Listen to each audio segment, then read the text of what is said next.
Hi ಎಲ್ರಿಗೂ ನಮಸ್ಕಾರ. Share market in Kannada ಚಾನಲ್ಗೆ ನಿಮಗೆ ಸ್ವಾಗತ. SBI ತಮ್ಮ Q4 ರಿಸಲ್ಟನ್ನು ಡಿಕ್ಲೇರ್ ಮಾಡಿದರೆ ಮಾರ್ಚ್ 2022ರಲ್ಲಿ Q4ನಲ್ಲಿ ಇವರು 41% ಇಯರ್ ಆನ್ ಇಯರ್ ಪ್ರಾಫಿಟ್ ಗ್ರೋತನ್ನು ತೋರಿಸಿದ್ದಾರೆ. 9,113 ಕೋಟಿ ಪ್ರಾಫಿಟ್ SBIನ ಕಡೆಯಿಂದ ಡಿಕ್ಲೇರ್ ಆಗ್ತಿರೋದು ಕಾಣಿಸ್ತಿದೆ. ಸೊ ಇದು ಇವರ ಹೈಯೆಸ್ಟ್ ಪ್ರಾಫಿಟ್ ಆಗಿರುತ್ತೆ. ಸೊ ಯಾವುದೇ ಒಂದು ಕ್ವಾರ್ಟರ್ಲಿ ಅಥವಾ ಇಯರ್ಲಿ ಡೇಟಾವನ್ನು ತೆಗೆದು ನೋಡಿದಾಗ ಒಂದು ಕ್ವಾರ್ಟರ್ನಲ್ಲಿ ಹೈಯೆಸ್ಟ್ ಪ್ರಾಫಿಟ್ ಏನಿದೆ ಸೊ ಅದು ಈ ಕ್ವಾರ್ಟರ್ನಲ್ಲಿ ನಮಗೆ ಬರ್ತಿರೋದು ಕಾಣಿಸ್ತಿದೆ. ಬಟ್ ಇಲ್ಲಿ ಬ್ರೋಕರೇಜ್ನ ಕಡೆಯಿಂದ ತುಂಬಾ ಒಂದು ಎಸ್ಟಿಮೇಷನ್ಸ್ ಜಾಸ್ತಿ ಇತ್ತು. 9,927 ಕೋಟಿ, ಸೊ ಆಲ್ಮೋಸ್ಟ್ 10,000 ಕೋಟಿಯ ಪ್ರಾಫಿಟ್ ಬರ್ಬೋದು SBIನ ಕಡೆಯಿಂದ ಅನ್ನುವಂಥ ಒಂದು ಎಸ್ಟಿಮೇಷನ್ಸ್ ಇತ್ತು. ಬಟ್ SBI 9,100 ಕೋಟಿಯ ಪ್ರಾಫಿಟನ್ನು ಡಿಕ್ಲೇರ್ ಮಾಡಿದ್ದಾರೆ. ಸೊ ಇಲ್ಲಿ ಎಸ್ಟಿಮೇಷನ್ನ ಪ್ರಕಾರ ನಮಗೆ ಪ್ರಾಫಿಟ್ ಬರ್ತಿರೋದು ಕಾಣಿಸ್ತಿಲ್ಲ. ಹಾಗೆ ಇವರ ನೆಟ್ ಇಂಟ್ರೆಸ್ಟ್ ಇನ್ಕಮ್ ಏನಿದೆ ಅದು ಕೂಡ ಗ್ರೋ ಆಗಿದೆ. 15%ನಷ್ಟು ಇನ್ಕಮ್ನಲ್ಲಿ ನಮಗೆ ಗ್ರೋತ್ ಕಾಣಿಸ್ತಾ ಇದೆ. ಬಟ್ ಇವರ ನಾನ್ ಇಂಟ್ರೆಸ್ಟ್ ಇನ್ಕಮ್ ಏನಿದೆ ಅದು 27% ಡ್ರಾಪ್ ಆಗಿದೆ. ಇಂಟ್ರೆಸ್ಟ್ ಇನ್ಕಮ್ ಚೆನ್ನಾಗಿ ಗ್ರೋ ಆಗ್ತಿದೆ. ನಾನ್ ಇಂಟ್ರೆಸ್ಟ್ ಇನ್ಕಮಿಂದ ಏನು ಇವರಿಗೆ ಇನ್ಕಮ್ ಜನರೇಟ್ ಆಗ್ತಿತ್ತು ಅದರಲ್ಲಿ ಸ್ವಲ್ಪ ಫಾಲ್ ಇದೆ. ಹಾಗೆ ಇವರ ಆಪರೇಟಿಂಗ್ ಪ್ರಾಫಿಟ್ ಕೂಡ ಅಷ್ಟೇ ಕ್ವಾರ್ಟರ್ ನಾವು ಕಂಪೇರ್ ಮಾಡಿದಾಗ ಫ್ಲಾಟ್ ಆಗಿತ್ತು, 6%ನಷ್ಟು ಗ್ರೋ ಆಗಿದೆ. ಬಟ್ ಓವರ್ ಆಲ್ ನಾವು ರಿಸಲ್ಟನ್ನು ಗಮನಿಸಿದಾಗ SBI ಒಳ್ಳೆ ಒಂದು ರಿಸಲ್ಟನ್ನು ಇಲ್ಲಿ ಡಿಕ್ಲೇರ್ ಮಾಡಿದ್ದಾರೆ. SBI ಯೂಶಲಿ ಮಾರ್ಕೆಟ್ ಅವರ್ನಲ್ಲೇ ತಮ್ಮ ಒಂದು ರಿಸಲ್ಟನ್ನು ಡಿಕ್ಲೇರ್ ಮಾಡ್ತಾರೆ.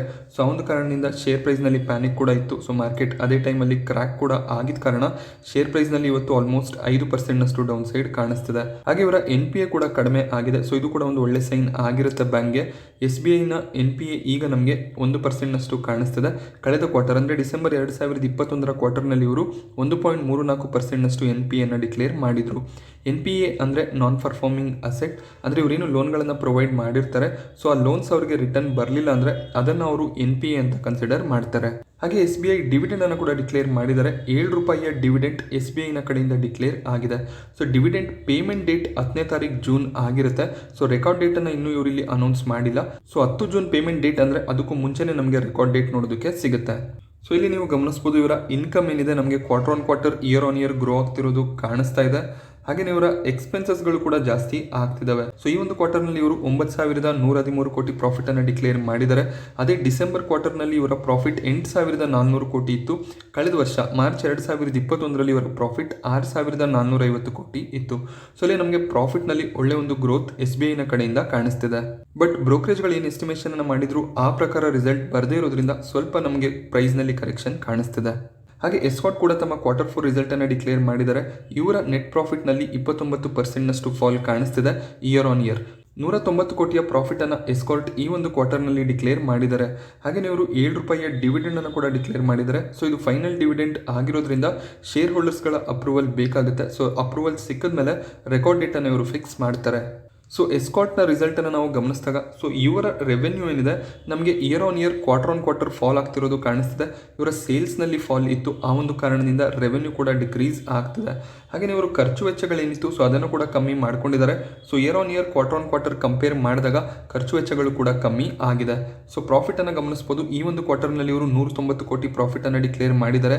ಅದೇ ನಮಗೆ ಡಿಸೆಂಬರ್ ಕ್ವಾರ್ಟರ್ನಲ್ಲೂ ಕೂಡ 193 ಕೋಟಿಯ ಪ್ರಾಫಿಟ್ ಇತ್ತು. ಸೊ ಇಲ್ಲಿ ಕ್ವಾರ್ಟರ್ ಹೆಚ್ಚಿನ ಒಂದು ಡಿಫ್ರೆನ್ಸ್ ಕಾಣಿಸ್ತಿಲ್ಲ. ಒಂದು ಫ್ಲಾಟ್ ಕ್ವಾರ್ಟರ್ ನಮಗೆ ನೋಡೋದಕ್ಕೆ, ಸೊ ಇಲ್ಲಿ ಒಂದು ಫ್ಲಾಟ್ ರಿಸಲ್ಟ್ ಈ ಒಂದು ಕ್ವಾರ್ಟರ್ನಲ್ಲಿ ನಮಗೆ ನೋಡೋದಕ್ಕೆ ಸಿಗ್ತಿದೆ ಕ್ವಾರ್ಟರ್ ಕಂಪೇರ್ ಮಾಡಿದಾಗ. ಬಟ್ ಇಲ್ಲಿ ಇಯರ್ ಆನ್ ಇಯರ್ ಕಂಪೇರ್ ಮಾಡಿದಾಗ ಮಾರ್ಚ್ 2021ರಲ್ಲಿ ಇವರು 265 ಕೋಟಿ ಪ್ರಾಫಿಟನ್ನು ಡಿಕ್ಲೇರ್ ಮಾಡಿದರು.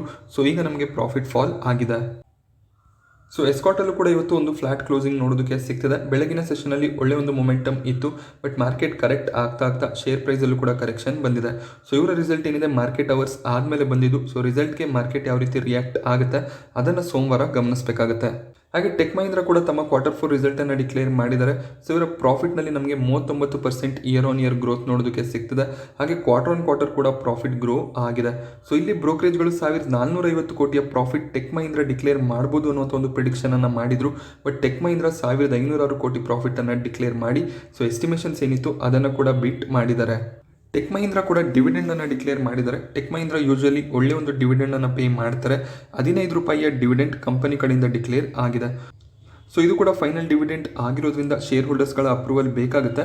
ಡಿವಿಡೆಂಡನ್ನು ಇವರು 9 ಆಗಸ್ಟ್ಗೆ ಪೇ ಮಾಡ್ತಾರೆ. ಸೊ ಅದಕ್ಕೂ ಮುಂಚೆನೇ ನಮಗೆ ರೆಕಾರ್ಡ್ ಡೇಟ್ ಅನೌನ್ಸ್ ಆಗೋದು ಕಾಣಿಸುತ್ತೆ. 2022ರ ಫೈನಾನ್ಷಿಯಲ್ ಇಯರ್ನಲ್ಲಿ ಟೋಟಲ್ ಆಗಿ 45 ರೂಪಾಯಿಯ ಡಿವಿಡೆಂಡನ್ನು ಟೆಕ್ ಮಹೀಂದ್ರ ಪೇ ಮಾಡಿದ್ದಾರೆ. ಈ 15 ರೂಪಾಯಿಯನ್ನು ಕೂಡ ಕನ್ಸಿಡರ್ ಮಾಡ್ಕೋಬೇಕಾಗುತ್ತೆ. ಸೊ ಎಲ್ಲವನ್ನು ಕನ್ಸಿಡರ್ ಮಾಡಿದಾಗ 4 ಕ್ವಾರ್ಟರಲ್ಲಿ ಟೋಟಲ್ ಆಗಿ 45 ರೂಪಾಯಿ ಡಿವಿಡೆಂಡ್ ಪೇ ಆಗುತ್ತೆ. ಸೊ ಟೆಕ್ ಮಹೀಂದ್ರದ ಟೋಟಲ್ ಇನ್ಕಮ್ ನಮಗೆ quarter on quarter year on year grow ಆಗ್ತಿರೋದು ಕಾಣಿಸ್ತಿದೆ. ಹಾಗೆ ಇವರ ಎಕ್ಸ್ಪೆನ್ಸ್ಗಳನ್ನು ನಾವು ಗಮನಿಸಿದಾಗ ಎಕ್ಸ್ಪೆನ್ಸಸ್ ತುಂಬಾನೇ ಕಮ್ಮಿ ಆಗಿದೆ. ಸೊ ಇವರ ಖರ್ಚು ವೆಚ್ಚಗಳು ಕಮ್ಮಿ ಆಗ್ತಾ ಇದೆ. ಹಾಗೆ ಪ್ರಾಫಿಟ್ ಅನ್ನು ಗಮನಿಸಬಹುದು. 1505 ಕೋಟಿಯ ಪ್ರಾಫಿಟ್ ಅನ್ನ ಈ ಒಂದು ಕ್ವಾರ್ಟರ್ನಲ್ಲಿ ಅವರು ಡಿಕ್ಲೇರ್ ಮಾಡಿದ್ದಾರೆ. ಡಿಸೆಂಬರ್ ಕ್ವಾರ್ಟರ್ನಲ್ಲಿ ಇವರ ಪ್ರಾಫಿಟ್ 1368 ಕೋಟಿ ಇತ್ತು. ಹಾಗೆಯೇ ಮಾರ್ಚ್ 2021ರ ಕ್ವಾರ್ಟರ್ನಲ್ಲಿ ಇವರ ಪ್ರಾಫಿಟ್ 1081 ಕೋಟಿ ಇತ್ತು. ಸೊ ಇಲ್ಲಿ ನಮಗೆ quarter on quarter year on year profit grow ಆಗ್ತಿರೋದು ಕಾಣಿಸ್ತಿದೆ. ಸೊ ಒಳ್ಳೆ ಒಂದು ರಿಸಲ್ಟ್ ಟೆಕ್ ಮಹೀಂದ್ರ ಕಡೆಯಿಂದ ಬಂದಿದೆ. ಸೊ ಟಾಪ್ 5 ಟೆಕ್ ಕಂಪನಿಗಳಲ್ಲಿ ನಾವು ಗಮನಿಸಿದಾಗ ಟೆಕ್ ಮಹೀಂದ್ರ ಒಳ್ಳೆ ಒಂದು ರಿಸಲ್ಟ್ ಅನ್ನ ಇಲ್ಲಿ ಡಿಕ್ಲೇರ್ ಮಾಡಿದ್ದಾರೆ. ಸೊ ಟೆಕ್ ಮಹೀಂದ್ರದ ರಿಸಲ್ಟ್ ಕೂಡ ಅಷ್ಟೇ ಮಾರ್ಕೆಟ್ ಅವರ್ಸ್ ಆದಮೇಲೆ ಬಂದಿದ್ದು. ಸೊ ಶೇರ್ ಪ್ರೈಸ್ನಲ್ಲಿ 1% ಕರೆಕ್ಷನ್ ಕಾಣಿಸ್ತಿದೆ. ಬಟ್ ಒಳ್ಳೆ ಒಂದು ರಿಸಲ್ಟ್ ಬಂದಿದೆ. ಸೋಮವಾರ ಒಳ್ಳೆ ಒಂದು ಮೊಮೆಂಟಮ್ನ ಎಕ್ಸ್ಪೆಕ್ಟೇಷನ್ ಕೂಡ ಇರುತ್ತೆ. NSE ಕ್ವಾರ್ಟರ್ 4 ಪ್ರಾಫಿಟ್ ಕೂಡ ಅಷ್ಟೇ 45% ಜಂಪ್ ಆಗಿದೆ. NSE ಮಾರ್ಕೆಟಲ್ಲಿ ಲಿಸ್ಟ್ ಆಗಿಲ್ಲ. NSE IPO ಬರುತ್ತೆ ಅನ್ನುವಂಥ ನ್ಯೂಸ್ಗಳು ಇತ್ತು. ಬಟ್ ಸ್ಟಿಲ್ ಅವರ ಇಶ್ಯೂ ಸೈಜ್ ಆಗಲಿ ಹಾಗೆ ಯಾವಾಗ IPO ಬರುತ್ತೆ ಅದ್ರ ಬಗ್ಗೆ ಯಾವುದೇ ಒಂದು ಕ್ಲಾರಿಟಿ ಇಲ್ಲ. ಅನ್ಲಿಸ್ಟೆಡ್ ಮಾರ್ಕೆಟ್ನಲ್ಲಿ ಶೇರ್ಗಳು ಟ್ರೇಡ್ ಆಗುತ್ತೆ. ಹಾಗೆಯೇ ಇಲ್ಲಿ ಪ್ರಾಫಿಟ್ ಅನ್ನು ನಾವು ಗಮನಿಸಿದಾಗ 45% ಇಯರ್ ಆನ್ ಇಯರ್ ಪ್ರಾಫಿಟ್ನಲ್ಲಿ ಗ್ರೋತ್ ಕಾಣಿಸ್ತಿದೆ. ಹಾಗೆ ನಾವು ರೆವೆನ್ಯೂ ಅನ್ನು ಗಮನಿಸಿದಾಗ 53% ರೆವೆನ್ಯೂ ಕೂಡ ಗ್ರೋ ಆಗಿದೆ. ಇವರ ಟೋಟಲ್ ರೆವೆನ್ಯೂ 9500 ಕೋಟಿ. ಅದರಲ್ಲಿ 7000 ಕೋಟಿಯಷ್ಟು ಅಮೌಂಟ್ ಏನಿದೆ ಟ್ರೇಡಿಂಗ್ ಚಾರ್ಜಸ್ ಏನು ಆಗುತ್ತೆ ಅಂದರೆ ನಾವೇನು ಟ್ರೇಡಿಂಗ್ ಅನ್ನು ಮಾಡ್ತೀವಿ NSE ಶೇರ್ಗಳಲ್ಲಿ ಅದರಿಂದ ಏನು ಟ್ರೇಡಿಂಗ್ ಚಾರ್ಜಸ್ ಜನರೇಟ್ ಆಗುತ್ತೆ ಅದರಿಂದನೇ 7000 ಕೋಟಿಯಷ್ಟು ಬಂದಿದೆ. ಸೊ ಒಳ್ಳೆ ಒಂದು ಪ್ರಾಫಿಟ್ ರೈಸ್ ನಮಗೆ NSE ಅಲ್ಲಿ ನೋಡೋದಕ್ಕೆ ಸಿಗ್ತದೆ. ಸೊ ಸೆಬಿಯಲ್ಲಿ NSE IPOಗೆ ಸದ್ಯದಲ್ಲಿ ನಾವು ನೋಡನ್ನು ಕೊಡೋದಿಲ್ಲ. ಏನಕ್ಕೆಂದ್ರೆ ಅಲ್ಲಿ ಸ್ವಲ್ಪ ಇಶ್ಯೂಸ್ ಇತ್ತು. ಸೊ ಆ ನ್ಯೂಸನ್ನು ನೀವು ಕೂಡ ನೋಡಿರ್ತೀರಾ. CEO ಅಂದರೆ ಮುಂಚಿನ CEO ಚಿತ್ರಾ ರಾಮಕೃಷ್ಣ ಅವರ ಮೇಲೆ ಸ್ವಲ್ಪ ಅಲಿಗೇಷನ್ಸ್ಗಳು ಇತ್ತು. ಸೊ ಇಲ್ಲಿ NSE ಅಲ್ಲಿ ಏನೇನು ಇಶ್ಯೂಗಳು ಆಗಿತ್ತು ಸೊ ಅದರ ಬಗ್ಗೆ ಒಂದು ಕ್ಲಾರಿಟಿ ಸೆಬಿಗೆ ಕೊಡಬೇಕಾಗುತ್ತೆ. ಸೊ NSE ಕಡೆಯಿಂದ ಎಲ್ಲ ಕ್ಲಾರಿಫಿಕೇಶನ್ ಸಿಕ್ಕಿದ ಮೇಲೆ ಸೆಬಿ ಒಂದು ಗೋ ಹೆಡ್ ಅನ್ನು ಕೊಡುವಂಥ ಸಾಧ್ಯತೆ ಹೆಚ್ಚಾಗುತ್ತೆ. ಮಾರ್ಚ್ ತಿಂಗಳಲ್ಲಿ ನಮಗೆ ಮ್ಯೂಚುವಲ್ ಫಂಡ್ಗಳಲ್ಲಿ ತುಂಬಾ ಒಂದು ಇನ್ವೆಸ್ಟ್ಮೆಂಟ್ ನೋಡೋದಕ್ಕೆ ಸಿಗ್ತಿತ್ತು. 28500 ಕೋಟಿಯ ಇನ್ವೆಸ್ಟ್ಮೆಂಟ್ ಈಕ್ವಿಟಿ ಫಂಡ್ಗಳಲ್ಲಿ ಬಂದಿತ್ತು. ಬಟ್ ಏಪ್ರಿಲ್ ತಿಂಗಳ ಡೇಟಾವನ್ನು ಗಮನಿಸಿದಾಗ ಕೇವಲ 16000 ಕೋಟಿಯ ಇನ್ವೆಸ್ಟ್ಮೆಂಟ್ ಮಾತ್ರ ಮ್ಯೂಚುವಲ್ ಫಂಡ್ಗಳಲ್ಲಿ ಬರ್ತಿದೆ. ಸೊ ಮಿಡ್ ಕ್ಯಾಪ್ ಸೆಗ್ಮೆಂಟ್ನಲ್ಲಿ ನಾವು ಗಮನಿಸಿದಾಗ ವೊಡಾಫೋನ್ ಐಡಿಯಾ, ರುಚಿ ಸೋಯಾ, ಜಿನಲ್ಲಿ ಮ್ಯೂಚುವಲ್ ಫಂಡ್ಗಳು ಹೆಚ್ಚಿನ ಒಂದು ಇನ್ವೆಸ್ಟ್ಮೆಂಟನ್ನು ಮಾಡಿದ್ದಾರೆ. ಸೊ ಇಲ್ಲಿ ತುಂಬ ಜನ ಈಕ್ವಿಟಿಯಿಂದ ದುಡ್ಡನ್ನು ಆಚೆ ತೆಗೆದಿದ್ದಾರೆ, ಇನ್ವೆಸ್ಟ್ಮೆಂಟನ್ನು ಕಮ್ಮಿ ಮಾಡ್ತಿದ್ದಾರೆ. ಬಟ್ ಮಾರ್ಕೆಟ್ನಲ್ಲಿ ಫಾಲ್ ಇದ್ದಾಗ ನಾವು ಇನ್ವೆಸ್ಟ್ಮೆಂಟನ್ನು ಜಾಸ್ತಿ ಮಾಡಬೇಕಾಗುತ್ತೆ. ಸೊ ಮ್ಯೂಚುವಲ್ ಫಂಡ್ಗಳು ಯಾವ ಮಿಡ್ ಕ್ಯಾಪಲ್ಲಿ ಇನ್ವೆಸ್ಟ್ಮೆಂಟನ್ನು ಮಾಡಿದ್ದಾರೆ ಅಂತ ನಾವು ಗಮನಿಸಿದಾಗ L&T ಫಿನಾನ್ಸಲ್ಲಿ ಹೆಚ್ಚಿನ ಒಂದು ಇನ್ವೆಸ್ಟ್ಮೆಂಟ್ ಕಾಣಿಸ್ತಿದೆ. Vodafone Idea, Bandhan Bank, Shriram Transport, Zee Entertainment, Canara Bank, Ruchi Soya, TVS Motor, ಹಾಗೆಯೇ Nippon Life India Asset Management, LIC Housing Finance. So ಈ ಎಲ್ಲ ಸ್ಟಾಕ್ಗಳಲ್ಲಿ ಮ್ಯೂಚುವಲ್ ಫಂಡ್ಗಳು ಹೆಚ್ಚಿನ ಒಂದು ಇನ್ವೆಸ್ಟ್ಮೆಂಟನ್ನು ಏಪ್ರಿಲ್ ತಿಂಗಳಲ್ಲಿ ಮಾಡಿದ್ದಾರೆ. ಹಾಗೆ ಕೆಲವೊಂದಿಷ್ಟು ಸ್ಟಾಕ್ಗಳಲ್ಲಿ ಅವರು ಸೆಲ್ಲಿಂಗ್ ಅನ್ನು ಕೂಡ ಮಾಡಿದ್ದಾರೆ.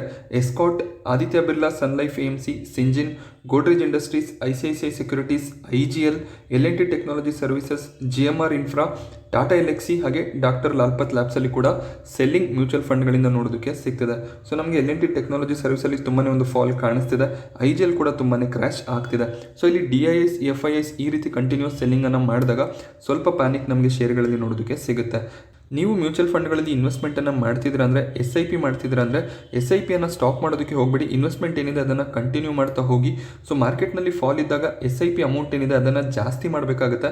ಬಟ್ ತುಂಬ ಜನ SIPಯನ್ನು ಸ್ಟಾಪ್ ಮಾಡ್ತೀರಾ, ಅದು ದೊಡ್ಡ ತಪ್ಪು ಆಗುತ್ತೆ.